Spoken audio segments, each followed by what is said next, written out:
பழிய இன்னொரு மனுஷன் சுமத்தி இவரை பயங்கரமா திட்டுறாரு. இந்த கிறிஸ்தவர் தேவ சமூகத்துக்கு போறாரு. போயிட்டு, ஆண்டவரே நான் இவ்வளவு அவமானப்பட்டேன் ஆண்டவரே, நான் ஒரு தப்பு கூட செய்யல ஆண்டவரே, ஆனா அந்த மனுஷன் என்னை திட்டார் சொல்லி அவர் ஒரு செட்டு, ஆனா அவர் அந்த மனுஷன் சபிக்கல. அவர் தேவ சமூகத்துல இப்படி சொல்லி ஜெபிச்சா, ஆண்டவரே அந்த மனுஷன் இப்படி திட்டார் ஆண்டவரே சொல்லி ஒரு சொட்டு கண்ணீர் அவர் தேவ சமூகத்துல, ஏன்னா இவர் கண்ணீர் விடுகிறவர் மேல எந்த தப்புமே இல்லை, இவர் நிரபராதி, ஆனா வீண்படி இவர் மேல சுமத்தி வீணாக இவர் திட்டினார் ஒரு மனுஷன். அதை குறித்து இவர் தேவ சமூகத்துல ஒரு சொட்டு கண்ணீர் விட்டார்னா அந்த திட்டினா பத்தியா அந்த மனுஷன் இருக்கிற இடம் தெரியாம போயிடுவான்.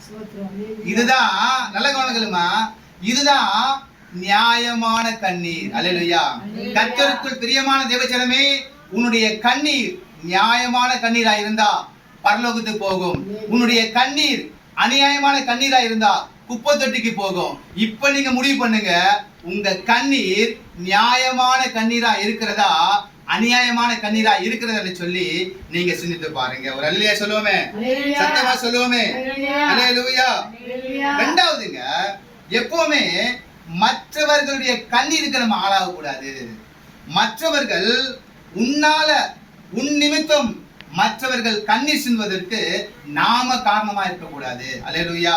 நம்ம நினைச்சு ஒருத்தர் கண்ணீர் சிந்த கூடாது. ஆண்டவரே என்ன அவங்க ரொம்ப கேவலமா பேசிட்டாங்க ஆண்டவரே, ஆண்டவரே என்னை திட்டாங்க ஆண்டவரே, என்னை அடிச்சிட்டாங்கன்னு சொல்லி மற்றவருடைய கண்ணீருக்கு நம்ம ஆளை நிற்க கூடாது. நாம் கர்த்தருக்குள் பிரியமான தேவஜனமே, ரட்சிக்கப்பட்டு அபிஷேகம் பண்ணப்பட்டு கர்த்தருடைய பிள்ளைகளா இருக்கிற நீங்கள் மற்றவர்கள் கண்ணீரை துடைக்கிறவர்களா இருக்க வேண்டும். மற்றவர்கள் கண்ணீர் சிந்துவதற்கு நீங்க பாத்திரங்களா இருக்கக்கூடாது என்று இந்த காலை ஆராதனையிலே பரிசுத்த ஆவியானவர் எச்சரிக்கிறார். அல்லேலூயா சொல்லுவோமே, சத்தமா சொல்லுவோமே, அல்லேலூயா சொல்லுவோமே, அல்லேலூயா. கர்த்தருடைய நாமத்துக்கு மகிமை உண்டாகட்டும். முதலாவது நாம் பார்க்கிறோம் ஆகாரின் கண்ணீர். அல்லேலூயா. ஆகாருடைய சம்பவத்தை குறித்து நம்ம அனைவருக்குமே தெரியும். வனாந்தரத்திலே ஆகார் சென்று கொண்டிருக்கிறார்கள். பிள்ளை அழுகிறது. பிள்ளைக்கு என்ன தேவை? குடிப்பதற்கு தண்ணீர் தேவை. வனாந்தரத்திலே தண்ணீர் இல்லை. பிள்ளை சாக போற ஒரு நிலைமை. ஆகாரால தாங்க முடியல. ஐயோ நான் என்ன செய்வேன், என் பிள்ளை சாகிற நிலைமையில இருக்கிற சொல்லி ஆகார் சத்தமிட்டு அழுதார்கள். ஆகாரின் கண்ணீரை தேவன் கண்டார்.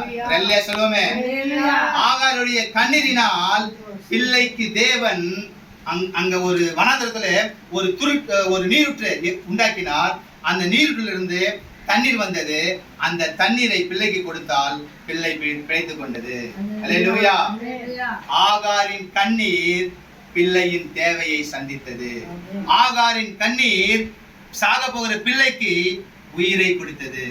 இதுதான் கண்ணீரின் மேன்மை. அல்லேலூயா சொல்லுவோமே, சத்தமா சொல்லுவோமே, அல்லேலூயா. அடுத்து வாசிப்போம். எல்லாருக்குமே தெரியும் அன்னாளின் கண்ணீர். வாசிப்போம் 1 சாமுவேல் 1 அதிகாரம் 10 வசனம்.